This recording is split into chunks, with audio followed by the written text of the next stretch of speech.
V.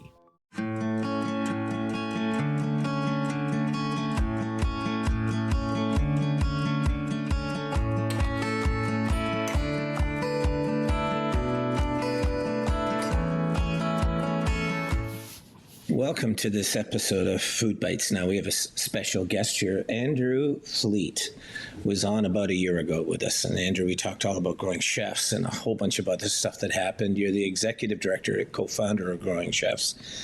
You're an amazing person. Hear about you all the time and different people and what's going on there. I remember talking with you, I can't remember what it was, 12, 13 years ago when we were at a couple of meetings together and got to know one another a bit. Growing Chefs is an amazing organization. One of my favorite pictures, actually, I have, and I've kept it from a few years ago, is this one. That kind of sums you up. You know, you're a really good instructor, but you can tell the kids love you and stuff. And we'll get into some of that, I'm sure. But I just think it's awesome what Growing Chefs is doing, that, you know, in schools as well, and not just at your office and other places where you're at. But can you give us a bit of a update on how Growing Chefs is doing?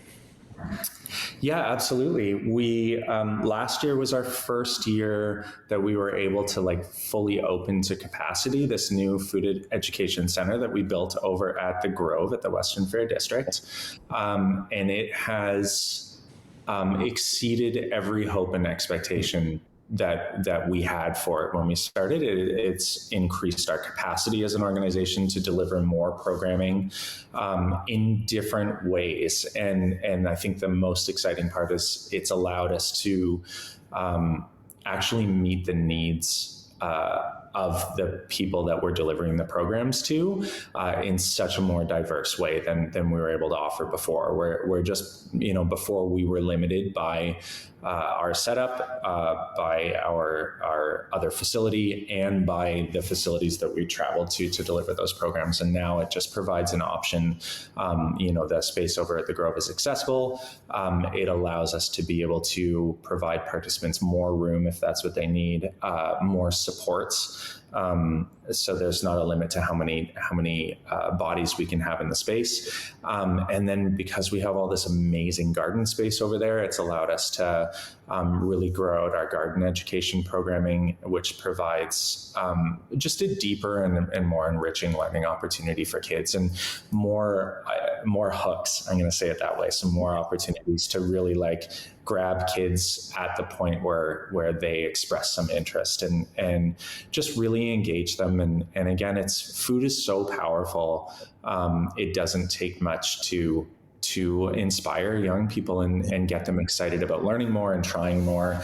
And it's changed everything for us. So it was a really good year, and we're really excited about continuing to grow our programs and just do a better job reaching Londoners where they are and where they need to be.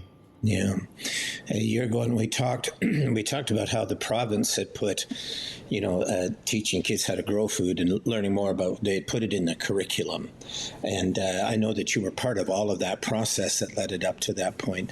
How has that gone since that time, since they announced that that's what they were going to do? It was a year ago. Anything new there? Yeah, definitely. I mean, getting the curriculum changed was such a big deal for us, but you also have to recognize the fact that just because something's in the curriculum doesn't mean it's taught in every classroom, and nor does it mean that teachers are receiving proper training to be able to teach it well. Yeah. The part that's exciting to me about the way that the curriculum was done is it was written in a way that you don't have to have food in the classroom in order to teach the material. You don't have to have a certain skill set level with preparing food in order to teach the material. It's embedded within the science curriculum. So, it provides teachers an opportunity to, when they're teaching a lesson on how systems work, as an example, that they can use the food system as one of those examples to help kids learn.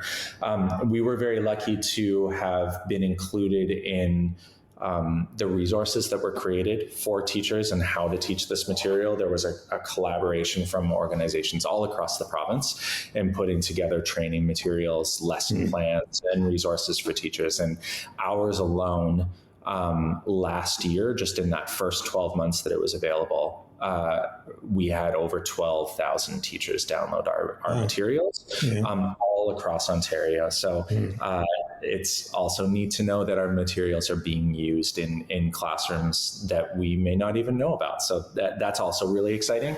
And I hope that it's something we'll continue to build off of. And I'm excited to see the next update of how many people have accessed that material since we last looked. So, you and I have been around a while. Sometimes these initiatives are announced from a certain level of government that they want things put in policy or put in place within communities, and then they don't provide the backup resources that are required to make that work.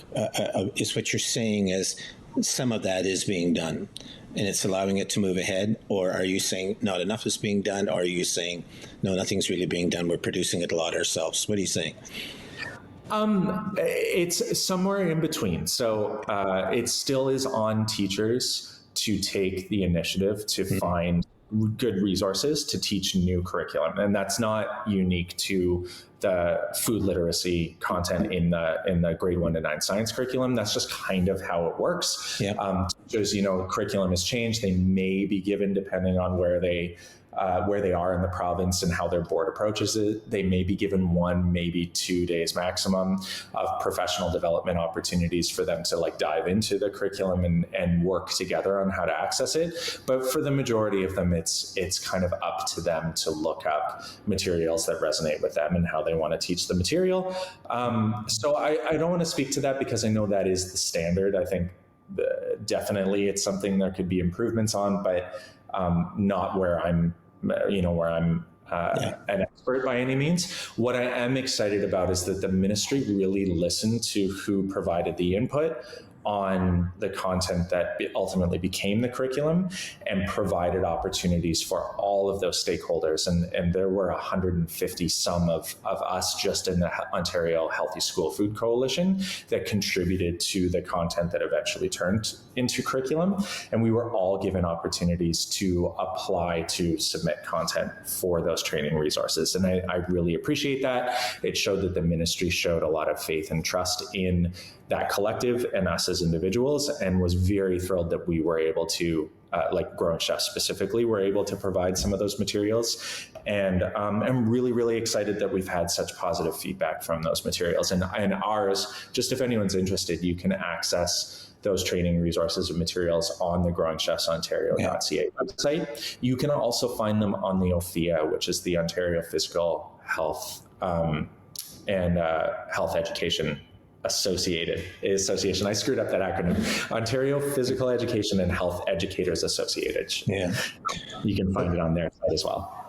So that's a bit of the opposite sometimes of what we see. It's terrible to have a bunch of funding thrown at a problem without having input from communities.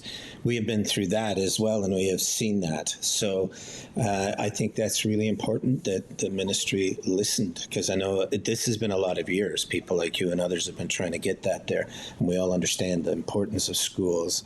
So I'm glad to hear that, Andrew, and it meant all the work that you did as well got out there because they listened to you. I think that's really great.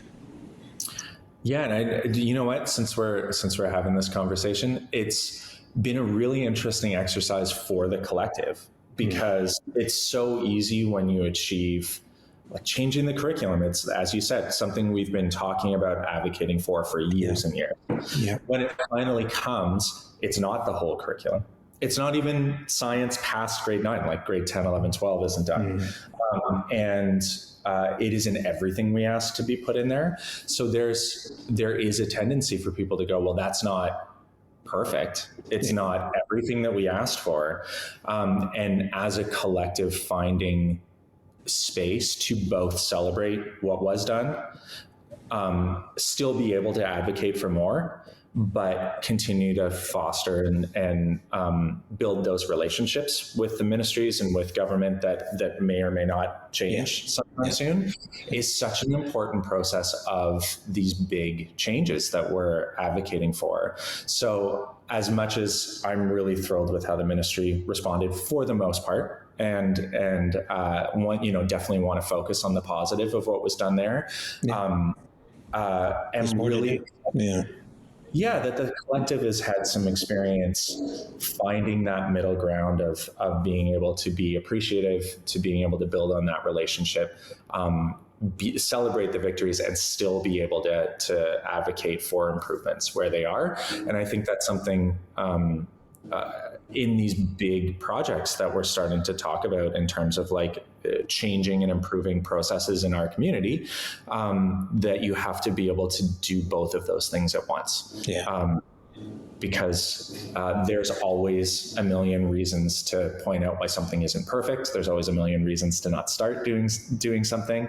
And very rarely are the first steps in big change perfect in themselves, and they're really easy to kind of dissect and tear apart, and you can get caught up in that and not see things move forward at all. So I've been really pleased with the process from both sides, the ministry, from the collective, and seeing how that middle ground has been found, and hopefully we can continue in that way. Yeah, that's good. Well, let's get into the meat of what I wanted to talk to you about. When you and I got to know one another a number of years ago, there was an effort put in place, largely spearheaded by the London Community Foundation, in which, there were discussions going on. Do we need to do more around food security? And if we did, how would we move that forward down through the years? And so a bunch of us met. You were there as well. And what they ended up doing, it was great. I mean, they had some funders who paid into it. That included the city. And a food assessment was created during that time, and I always liken it to the Constitution. It's one of the best documents I'd ever read. It was so thorough. A group from Toronto had been hired to come in. They spent a long time at it, and they kind of laid the groundwork of where is food wasted, in the region. So they just didn't do London; they did the region as well in Middlesex County. But they also talked about where the opportunities were, where there were food deserts, all of those things. It was great. And then it was realized, who is the body then, who would be the corporate group that would carry that forward? And it was decided to start the Middlesex-London Food Policy Council. So that included people from the region and also people from within London.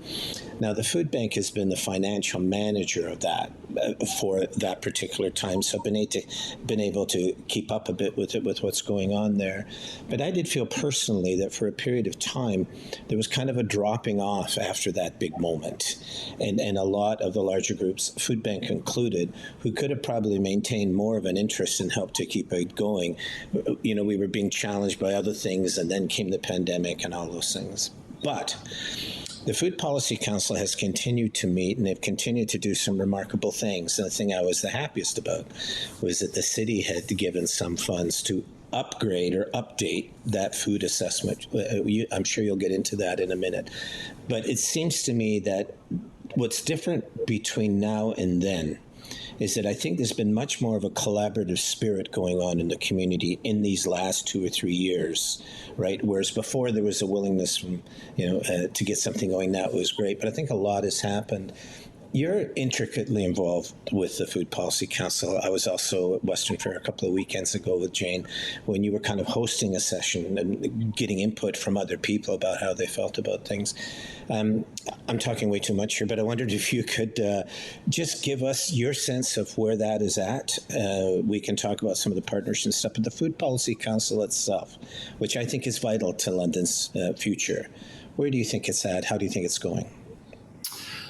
I think, like everyone else, Food Policy Council is in a pretty good place. We've got a great group of people around the table that I think represent the whole of the food system pretty well.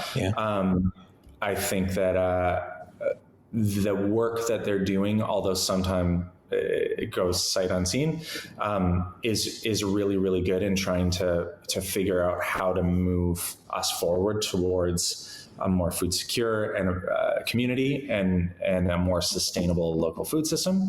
I think I completely agree with you. Like, everything changed through the pandemic, so the need to update the community food assessment was it was perfect timing for it. If we hadn't started that process yet, we'd be saying it was overdue. And I think they did a really good job of it. So now it sets things up for what happens next. So as you mentioned, we just hosted a public input gathering at the Western Fair a couple of weeks ago, presented a very high overview of the research. A lot of the people likely wouldn't have read the entire assessment update by that point, but we did go over the recommendations and next steps from that in detail, and got a lot of really positive impact from people in terms of helping us prioritize where they saw the first step should be, helping us prioritize where the public feels the role that the Food Policy Council should and shouldn't be playing in trying to forward some of those objectives, and a lot of talk about collaboration. And I think that's as you mentioned, we are seeing the need. It feels like we've kind of recognized that the time we've been talking about for as long as I've been involved in the nonprofit sector, so now 15 years here in London, the need to revisit how siloed everything was, and how there really was obstacles put up from funding to logistics to, there's territorial things going on that kept organizations from collaborating, even when they're working for the same community, the same portions of the community. And I think everybody's kind of come to a place where it's like, we're never going to get out of this cycle that we're in and able to fix some of these core problems unless we start to work together, strategize together, and coordinate all of the efforts that we're making to be able to try and have more impact. And we're seeing that happening in other sectors, and it's really great to be having these conversations now. And I'm really hopeful that the Food Policy Council can be a leader in helping to initiate these recommendations that have come out of this report. But for that to happen, funding is really going to be necessary. I mean, the Food Policy Council has been working away in a shoestring, to be honest, right? So we as a food bank, we've committed, more funds to the Food Policy Council over the course of the next 5 years to help with that, and we're trying to recruit others to do the same. But you can have all of these ideas, and yet without the funding, it's really hard for the Food Policy Council, because a lot of these people have other jobs, just like you do, Andrew, and it's exhausting trying to do all of that, because things like the food assessment is a massive telescopic kind of view of what's going on in this part of the country that we live in.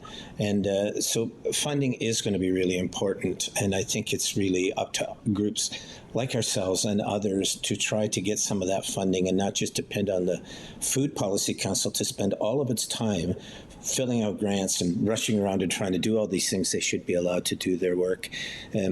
I presume that you're feeling some of that fatigue that comes in living in that kind of situation. Is that correct?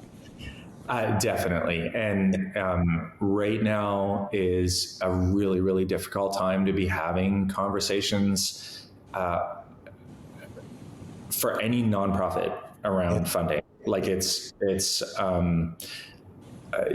not a lot going on when having the curriculum change, we talked about that earlier, was very much a part. There were some funders in kind of 2018 to about 21, 22 that were providing small grants to organizations to give them capacity to be at the table together and form these collectives. The national and the provincial coalitions for healthy school food are not long-standing collectives, and they were very much formed because key organizations were able to dedicate time and capacity to be at that table, where it wasn't expected that it was people doing it volunteer above and beyond their paid jobs. And Growing Chefs was no different. I personally had a budgeted amount of time on a monthly basis to be able to dedicate to those networks. And that's how a lot of this work was actually able to produce outcomes, to actually create some change. It takes time, and as you said, it takes capacity and resources. What we learned in the process was it doesn't need to be overly complicated, and it doesn't have to cost $1 million.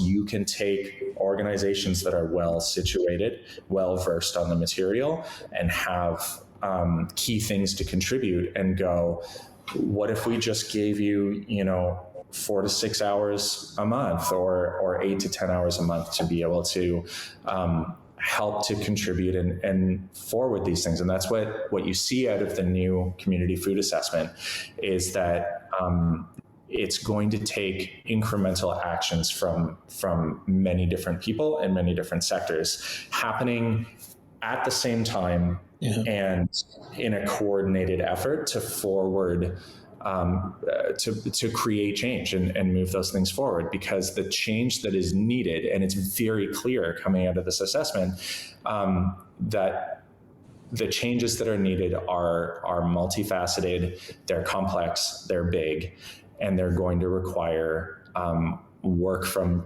all sides of the issue. If you want, just as an example, achieving food security in the community, and forgive me because I know I'm preaching to the choir, but it's not just we got to give more money to the food bank and this problem is going to go away. And yes, we need to be giving more money to the food bank. The need is higher than it's ever been before, but we also need policy change. We also need supports for producers and for growers and distributors to be able to really acknowledge the need to produce product and move it around in slightly different ways than we're doing right now. We need to be educating the public on what a food secure community is and what other benefits and outcomes we're going to see in the community as a result of increasing our food literacy and having people focus on understanding what the complexities of food security. Like we said, it's not as simple as just get the people who need any food as quickly as possible. There's prevention. There's continued research and evaluation. There's policy change that has to happen. There's advocating for some big institutions that have a lot of buying power, where we don't tend to think about how the buying power of major institutions in our communities shape food availability for others, for smaller players and for individuals. If we can start to strategically look at all of those things concurrently and track and measure the progress we're making in all of those different ways, it's going to take time, and there's going to be a period of time where people go, I don't really understand or see where all of this effort is going. And then all of a sudden, we saw it a few weeks ago at the Western Fair, where people did come into this event and go, I'm here to learn about what's been going on because I'm not seeing anything. And then when people saw the research and saw the outcomes and the recommendations and what the picture that was being painted of what the vision for this food secure future in London and Middlesex looked like, everybody got really excited. And I was really interested to see if people were going to be critical, if they were going to be, have that approach we talked about at the beginning. We're like, okay, this is a good start, but it's not where we need to be. And ultimately, it was a very constructive and positive energy in the room. There was a lot of constructive conversations, and people were talking about how big the task is that's in front of us, how much work needs to be done, how there aren't enough resources to do it. Yeah. But it was in a positive and constructive way. It didn't have some of the tone of some of the other projects we're seeing that are happening in our community, where there is a struggle to keep those conversations positive, and where things can really quickly shift into becoming just critical about work that's already happened and mistakes that have already been made, and using those arguments as a way to inhibit moving forward, if that makes sense. Yeah. And there wasn't any of that, which I was really, that's what I came away with, was like, wow, everybody was eager to learn more, eager to be honest about the challenges that are there, but also eager to be positive and hopeful about some of the recommendations and ways to move forward with them. So I really struggle with this point. Around food and food insecurity. I think what we've been trying to say as the food bank for probably the last 7-8 years is that feeding people who are in low-income situations and trying to help them, that is food insecurity. You know, those are people that don't have the income, they don't have the access, they're maybe in constrained circumstances, it's difficult. But I think this is so important for all of us to understand. For instance, I was with a group last week who said, why doesn't the food bank take more of a leadership role when it comes to food security? Now, I think to a certain degree we're trying to talk about it, but the last thing you want actually is the food bank leading that discussion. Because as soon as you do that, people start thinking, oh, it's a charitable effort. It's for helping people of low income or whatever. Food security is about accessibility to good food, nutritional, local, no waste, all of that. But it's accessible by everybody in the community, not just people who are struggling financially. And I think even in speaking with people today, leaders in the community, they think when you're talking food insecurity, you're talking about feeding the hungry. And that is a very important aspect of it. But I think food security is this other thing. And the group that should really be leading it, I would presume, should be the Food Policy Council, not just because of its qualifications, but because that's why it was originally designed, was to bring in all of those different aspects to do it. Do you have a thought on that? I 100% agree with you. They also, the Food Policy Council doesn't have an agenda the same way that a single organization would. Yeah. And I think you said it, and it's a subtle difference, but it's a really important difference. Does the food bank,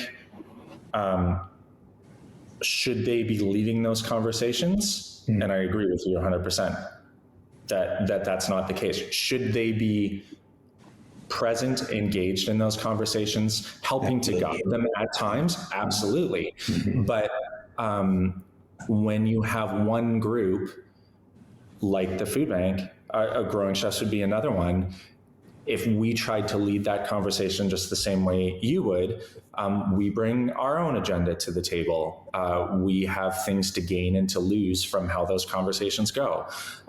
We have our own priorities that are different from the priorities of, for example, the Food Policy Council. The fact that I'm involved in both requires an exercise that I think that the Food Policy Council has done very well, which is it's okay to bring our concerns and our priorities to the table, but we also know when to leave them at the door when we're making decisions as a council.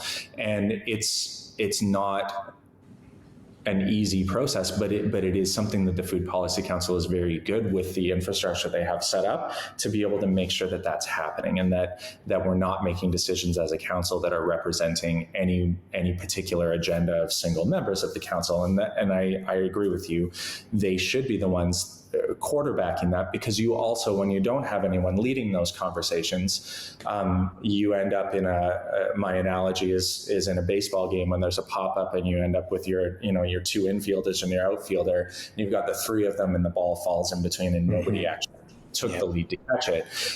You risk that type of thing happening. So you do need someone calling the shots, guiding those conversations. And as we mentioned at the beginning, the issue is that takes resources. It takes a little bit of funding. It doesn't have to be astronomical. It doesn't have to be overly complicated, but it needs to be there and present so that those conversations happen in a strategic way, and that we're ensured that we're doing our due diligence and making sure that the right people are at the table for those conversations, and that it's not just it's not just the larger organizations. It's not just the food bank and the health unit and Growing Chefs at the table, that it encompasses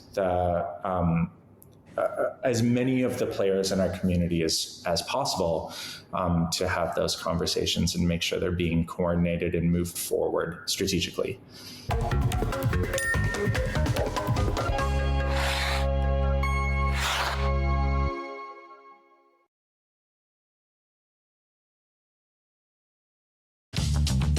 This program is brought to you by Ignite TV. Now you're in command. Visit Rogers.com for more details.